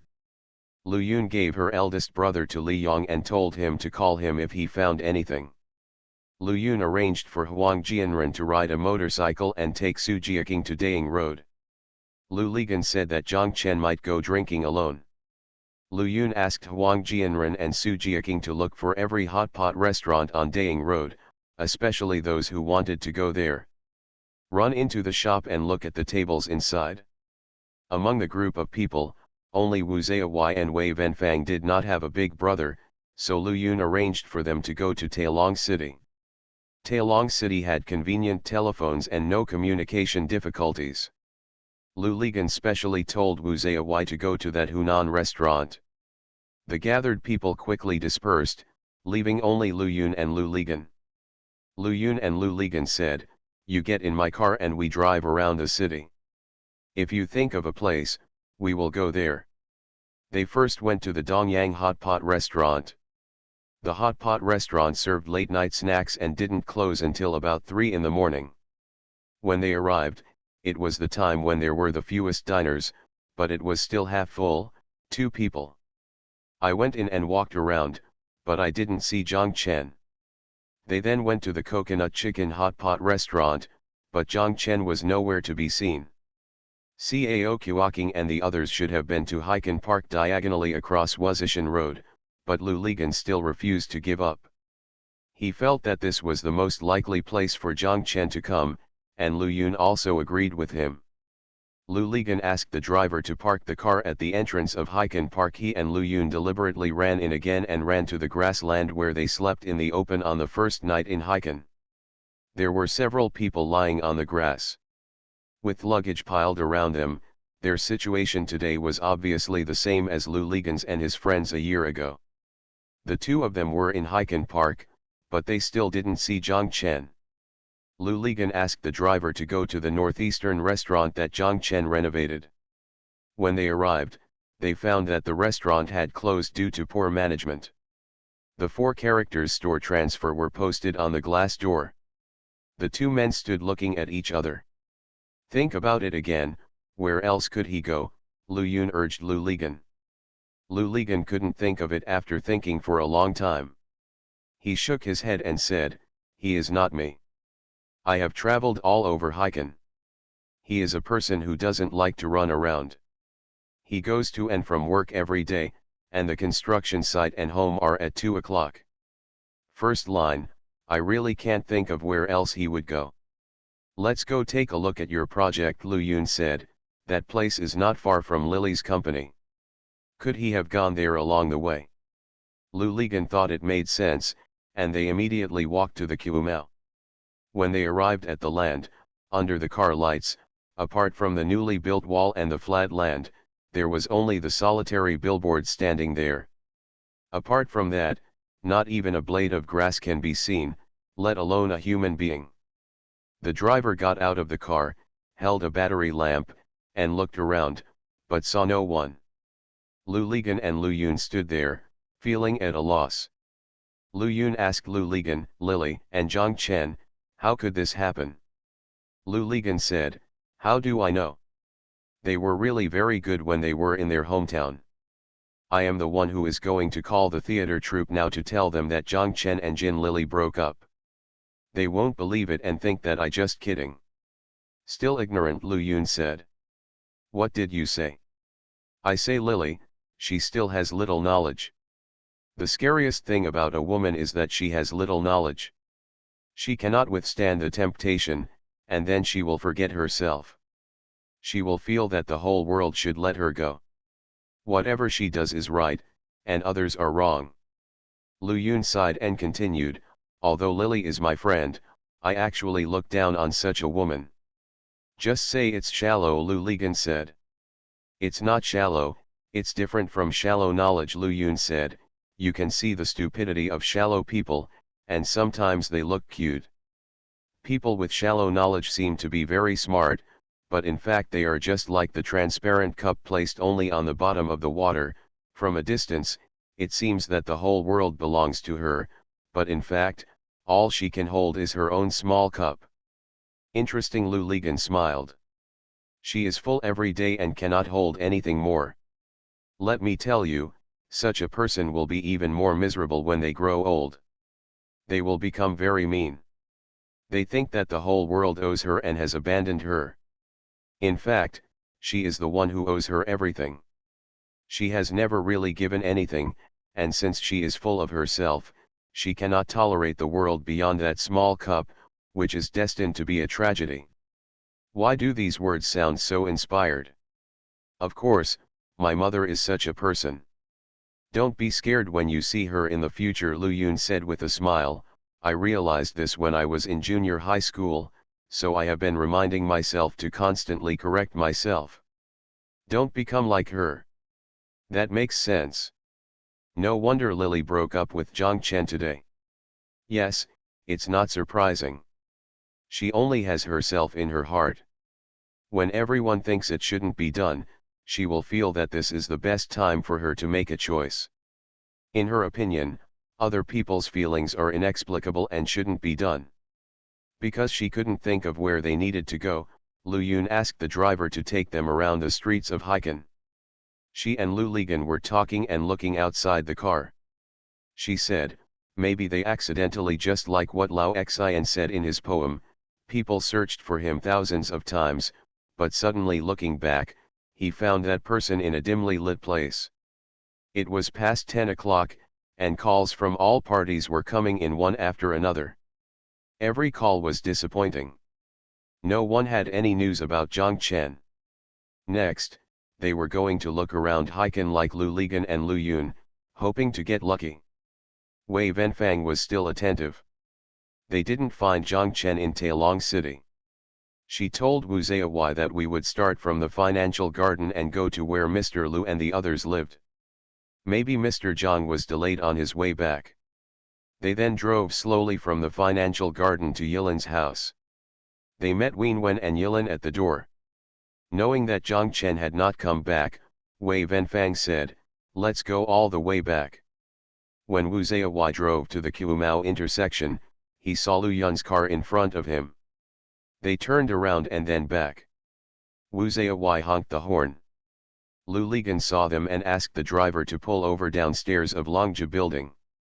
Wu Zayawai parked the car behind theirs, and the four of them got out of the car and walked together, shaking their heads at each other. Lu Yun sighed. She said, this Haikan is not that big, but she didn't expect that it would be so difficult to find someone. Of course, finding someone is the most troublesome, Wu Zayawai said. Once, a worker's child disappeared in our factory. In such a big factory area, hundreds of workers in our factory searched together for a long time. Finally I found him in the thatch. Lu Ligan's eyes lit up. He slapped Wu Zayawai on the shoulder, and shouted, great, there is still a place to go, everyone, get in the car quickly. You are listening to Novels at Bless Up channel. Wish you happiness and luck. Please subscribe to receive new novels. How do you feel about this novel? Please like and leave a comment. The Pentium Era, South to North. Author, Mei Shi Niang. Chapter 359.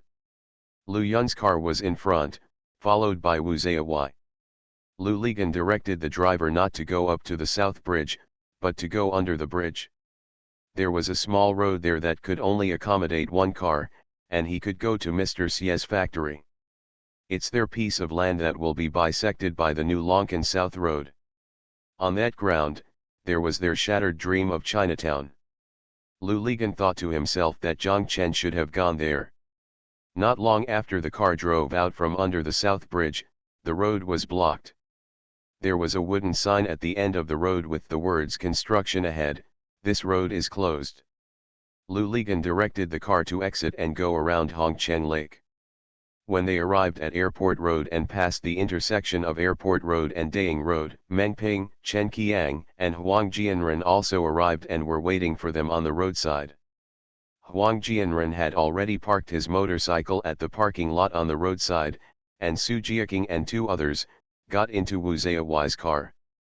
After passing the airport, it suddenly narrowed. After driving forward for another 5 or 6 minutes, we were out of the city. The asphalt road under the car also disappeared and turned into a bumpy dirt road. The four cars meandered all the way for 20 minutes before they arrived at the Hongcheng Lake. Lu Yun was in the car, and she became confused. She asked Lu Ligan, It's so far away and so remote. Could Zhang Chen come here? Lu Ligan was becoming more and more unsure. Yes, if the path past Nandakiao was still open and the road was not too far, Zhang Chen would probably go there, but would it still be possible if he took this road, especially night? Lu Ligan sighed and said sadly, if it's not here yet, then we don't need to look for it anymore. I really can't think of where he might have gone. They drove along Hongcheng Lake for a while, and when they reached a three-way intersection, Lu Ligan asked the driver to turn right. The car lights illuminated a wooden sign at the intersection, with mottled writing on it, "Strong Military Area, No Access." There is also an abandoned guard box on the side of the road. This was the facility when it was still a shooting range of the armed police force. Now it is no longer an important place, but a wasteland. Even Lu Ligan has almost forgotten it. They continued forward for 5 or 6 minutes and arrived at Mr. Xie's factory. The door of the factory was actually open. They turned in and parked the car in the open space in the yard. When the car turned in, Lu Ligan's heart was already cold. If he hadn't seen Zhang Chen when he got here, it would be impossible for Zhang Chen to come here. The roadside outside was full of shrubs as tall as one person. And weeds and nothing else. They got out of the car and walked towards the factory building. The whole house was dark without a trace of light. Lu Ligan walked to the door and knocked on it. There was no movement at all inside the door. Lu Yun's driver came over with a battery light and shined a light on the door. They saw a big lock on the door. Lu Ligan understood that everything in this place had been sold out by Yilin's mother and the others. Now, Lao Xie couldn't even bear to send anyone left behind here. There is no one. Zhang Chen has never been here. Lu Ligan was almost crying. We can't find him. This bastard has gone. Everyone, please stop making noise and listen carefully, Lu Yun said. She took her big brother from Li Yang's hand and said, I'll buckle him and let's listen to the sound of the BB machine. Lu Yun turned on the mobile phone and found that there was no signal at all. There is a phone inside, but we can't get in at all, Lu Ligan said. Wu Zaiyi took the battery light from Lu Yun's driver's hand. He searched along the factory building. The windows of the factory building were all opened at a height of 4 or 5 meters. They were also a row of transom windows with steel grills. It was impossible to climb in. Possible. Wu Kai thought to himself, what the hell, just find a rock and smash the lock. He is not Mr. Liu's friend, at worst he will be punished tomorrow. He looked around for a while, but couldn't find the stone, so he walked outside the gate. He thought that there must be stones left behind during road construction in the grass on the roadside. He walked outside the gate and suddenly shouted, come here quickly, someone has been here. People in the yard heard the cry and ran out quickly. Wu Zaiyi swept the ground with a lamppost and said to them, look, this cigarette butt is still fresh. Everyone saw that there were indeed 5 or 6 cigarette butts in the light beam. Wu Zaiyi was right, the cigarette butts were still fresh, and there was no dust on the filter. Everyone suddenly became excited. Zhang Chen should have been here before and has gone back now, Lu Yun said. It's impossible. If he goes back, Yilin will call me, Lu Ligan said. He hit you, did your phone call go through? Lu Yun asked. Lu Ligan suddenly realized, yes, that must be the case. He felt like a huge stone fell to the ground in his heart. Look, what is that? Qian Fang shouted. Everyone followed the direction of her finger and saw a bright light in the distance on the lower left. Lu Ligan was surprised. He said, there is a depression there, and there is no one there. Let's go and take a look. If there's nothing there, Mr. Zhang must have gone back, Meng Ping called. Meng Ping ran back to his car and also brought a battery lamp. Wu Zaiyi was in front and Meng Ping was last, and they headed in that direction. They vaguely found a road in the bushes. The road wound downwards, getting lower and lower. They walked for 4 or 5 minutes. Meng Ping used the battery light in his hand to shine behind him. The factory building just now was already there, above their heads. The light in front was getting bigger and bigger, changing constantly, and seemed to be moving. The group of people were confused and didn't know what it was. "I know, it's a will-o'-the-wisp," Wu Zai said, but there was no hint of fear in his voice. He said, "When I was a child, I played hide and seek at night and hid in the cemetery. I saw a will-o'-the-wisp. Yes, it was just like this. I have also encountered this before when I drove late at night." "Can you stop humming talking?" Chen Ji scolded. "What are so many people afraid of? Even if there are ghosts, let's catch them and take them back for fun," Wu Zai said nonchalantly. "Damn it, are the will-o'-the-wisp so big?" Lu Ligan scolded. "What if the king of hell holds a conference of 10,000 ghosts here?" Wu Zai stopped and asked Lu Ligan, "What was this place before?" "The shooting range of the armed police force." "Haha, I understand, this is not just a shooting range." "What is that?" Wei Venfang, who was following Wu Zai, asked tremblingly. "The execution ground is the place where people are shot. The people we shot there were shot at the army's shooting range." Wu Zai's words surprised everyone, but Lu Ligan felt that this guy's words still made sense. It was reasonable to shoot people at the shooting range. "Haha, people are shot here in Heiken every year. There are so many ghosts who are shot here. Why do you think this will-o'-the-wisp is not big?" Wu Kai became more and more excited as he spoke. Wei Venfang, who was following him, was frightened. He subconsciously took 2 steps back and stepped on Lu Ligan's foot. Lu Ligan subconsciously pushed her, and Wei Venfang screamed "Ah!"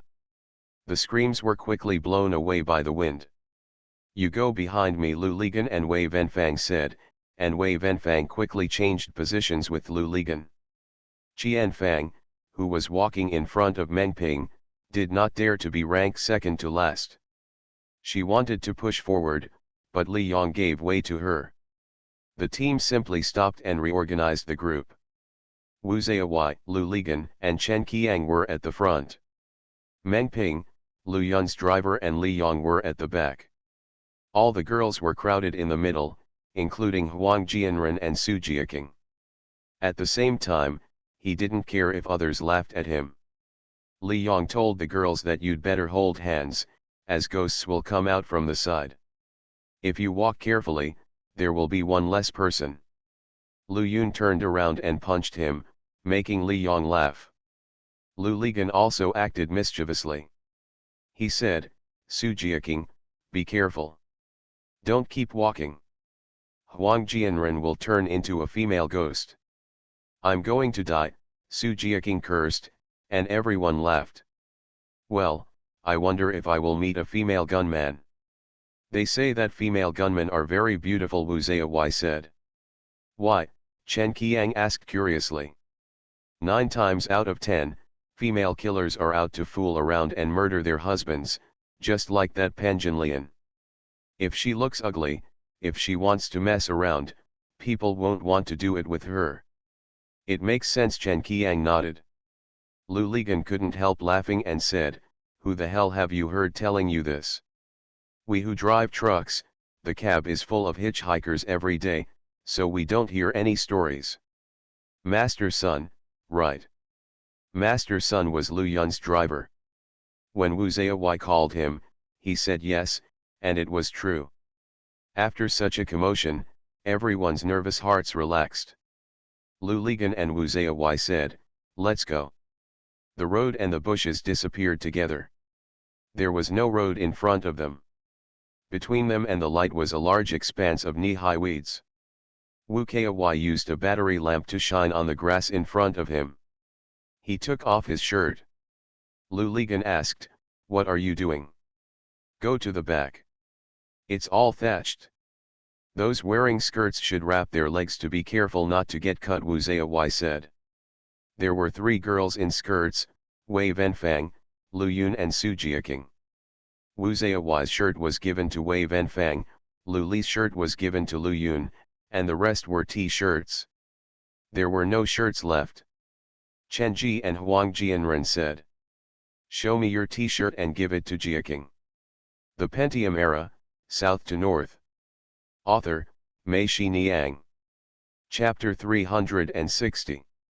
The surrounding grass is getting shorter and shorter, and finally turns into a lawn. When people step on it, the soles of their feet are soft. The bright light is getting bigger and bigger. When you get closer, the light has turned into a blue-green halo, which is dense. It covers dozens of square meters. Several girls cluck softly almost at the same time. No wonder they didn't expect that this bright light was emitted by fireflies. When they came here, there were already some fireflies wandering around the outside of the large army, in front of and behind them. Flying up and down. There should be no fireflies in this season. Why are there so many here? A group of people were stunned. They felt that all the fireflies in the world should have arrived here at this moment to create such a spectacular scene. Wu Ziyawai and Lu Ligan in front had already stopped, and the people behind came up and stood almost in a row with them. The battery lights in Wu Ziyawai and Meng Ping's hands were still on, but they were no longer useful. They were surrounded by a blue-green world. The light of the world is brighter than their light. Everyone stood there, looking at each other and holding their breath. They seemed to be in an illusory world. They were afraid that their noise would disturb the world. They looked at each other and saw that there were blue-green stains on other people's faces and bodies. The light is flowing slowly, filtering layer by layer, making them bluer and greener, giving people a very unreal feeling. So many fireflies were flying in front of them. There was a bright light in front of them, but they could not see very far. Their eyes were blocked by the light, or rather, they were covered by these shining lights, which were completely transparent and filled with thick fog. The fireflies were blocked. Lu Yun blinked and looked around. Her eyes were attracted by a place 4 or 5 meters away. She asked quietly, "What is that?" Everyone looked over and saw a black shadow on the ground there, looming in the green light. Lu Ligan walked towards there, and the others followed him. The soles of their feet were soft. There were so many people. It moved silently. As he walked, Lu Ligan couldn't help but quicken his pace, and took a deep breath. The shadow looked more and more like a person lying there, and more like Zhang Chen's shadow. Something had happened to him. Lu Ligan took 2 quick steps to the front, stood there, looked around, and then turned around. Everyone saw that the smile on his face was green. Everyone gathered around, almost laughing out loud. They saw Zhang Chen lying on his side with his head on his bag and his back to them. Fireflies flew around silently, spreading blue-green light all over his body. Snoring, body heaving together. Lu Ligan knelt down and gently shook Zhang Chen. Zhang Chen might be too tired and slept deeply, but he didn't wake up this time. Lu Ligan shook it a few more times, and then Zhang Chen he slowly opened his eyes, turned around, and was surprised to see so many people around him. He sat up and asked, "Why are you here?" Humming, "We are all looking for you, but you are sleeping soundly here alone," Lu Ligan scolded. "Why are you looking for me?" Zhang Chen asked strangely. "Oh, we met by chance. We wanted to drink. Now, I thought of you. Everyone is here, how can we be missing you?" Meng Ping said quickly. "That's right," Chen Qiang also said. "How can so many of you meet together?" Zhang Chen looked at Lu Ligan with doubts in his eyes. "It's like this, Mr. Zhang, the design company in Hong Kong, the renderings designed for us have arrived. I called Mr. Lu. When Mr. Lu arrived at the company, he called other people and asked them to come to the company for reference. Please refer to it and give your opinion," Wei Venfang said. "Yeah, you didn't react until I was dunked," Lu Ligan said. Although Zhang Chen was still hesitant about this reason, he still made sense. Lu Yun retreated outside the crowd, feeling her eyes moist. "No, then how do you know I'm here?" Zhang Chen asked. "You're still humming asking us," Lu Ligan scolded, How did you get here? Take a caravan. Where's the caravan? I sent him back. You don't know that person. Who? The one who drives a caravan. How do I know him? But he knows you, and he also knows Wu Zayawai. He told Wu Zayawai that he was just fooling around and didn't know what was wrong with you. He wanted to run to Hongchen Lake and come here. How the hell did I know you were here? Lu Ligan said. Zhang Chen felt something was wrong and wanted to ask something else. Qian Fang quickly interrupted, Mr. Zhang, how did you find this fairyland-like place? Zhang Chen smiled and said, I was here last time. When? When we came, wasn't it always daytime? I was there. Where did the fireflies come from during the day? Lu Ligan said. Very early on, when I was working on the Chinatown project, one night I had no inspiration. I came here alone and saw so many fireflies. Li Yong, be careful. Zhang Chen saw Li Yong walking toward the brightest place in front and shouted loudly. Li Yong stopped and turned around in surprise. There is a swamp ahead. I fell into it last time and almost couldn't climb out, Zhang Chen and Li Yong said, and Li Yong quickly retreated. Zhang Chen was still sitting there, and everyone followed him and even sat down on the lawn. Everyone wanted to stay in such an unreal world for a while longer and leave the real world behind. The inspiration for your Chinatown comes from these fireflies, Lu Ligan asked. Yes, when I was painting, I felt sorry for these fireflies. Pol, if our Chinatown project starts, this place will definitely disappear, and these fireflies will have no home. Zhang Chen looked around, his eyes were melancholy, and he said, look at these fireflies, they seem so weak, but in the end, they defeated us. Our dreams were shattered, but they are still there. These words sounded a little sad, and everyone was silent. Meng Ping and Chen Qiang lay down on the grass, looking up at the light above their heads, so close. Lu Ligan asked Zhang Chen, why did you think of coming here? Zhang Chen was silent. After a long time, he murmured in a whisper, there's nothing left, right? I just wanted to come and see if these fireflies are still there. Fortunately, they didn't disappoint me. They're still here. It's October, and there are so many fireflies, don't you think it's strange? When I got here, I felt that they were waiting for me. Wait for us, we are coming too, Lu Yun said. Haha, yes, these fireflies, I guess I have never seen so many people in my life, Zhang Chen laughed. Same, I have never seen so many fireflies in my life, Wu Zayawai shouted. Isn't this will-o'-the-wisp beautiful? Chen Ji asked. Wei Venfang made a face at Wu Zayawai, I am the female shooter. Then he is going to be possessed by a ghost, Chen Ji said, and everyone laughed.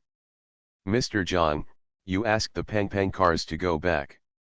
Are you planning to stay here and not leave? Su Jiaking asked. Yes, I wanted to wait here until dawn to see where they live during the day, but unexpectedly they fell asleep. Zhang Chen said it easily, but everyone knew that he would not be so relaxed in his heart. Fortunately, the person was found, and everyone was still very happy. Lu Yun said, let's wait here together. I also want to see, there are so many, where do fireflies live? Okay, everyone cheered, and those fireflies continued to fly and fly, regardless of what these people wanted to do. Meng Ping asked Cao Ziahe quietly, are you okay? Is Yuan at home? Cao Ziahe shook her head. She said it was okay. I would put her at the neighbor's house, knowing that it would not be early today and they would take her to sleep. Meng Ping said yes. He stood up, walked over and sat down next to Zhang Chen. Meng Ping clapped his hands and said, let's all tell a joke, each one telling a joke. Starting from me, the rounds will start. I will be first, and Mr. Zhang will be second. Okay, everyone cheered again. Meng Ping's joke made everyone laugh. Only Zhang Chen didn't laugh. Zhang Chen sat there and suddenly fell into a trance. He felt that the scene seemed familiar, just like that day on the beach in Sanya. However, he was an audience at that time, far away. The distance is behind the glass of the hotel room, and today, he is also in it, so who will be watching us from a distance? Meng Ping patted Zhang Chen's thigh and told him, "I'm done, it's your turn, Mr. Zhang." Zhang Chen was stunned for a moment. "It's my turn, what's my turn?" He looked at Meng Ping and then remembered. It turned out that Meng Ping had finished telling his joke and it was time to tell it by himself. What did he say? Zhang Chen felt dizzy. He looked at the people forming a circle around him. With a pair of kind eyes, Zhang Chen smiled, then smiled again, and said, "I don't think I need to tell jokes. I'm sitting here. You see, I am a joke."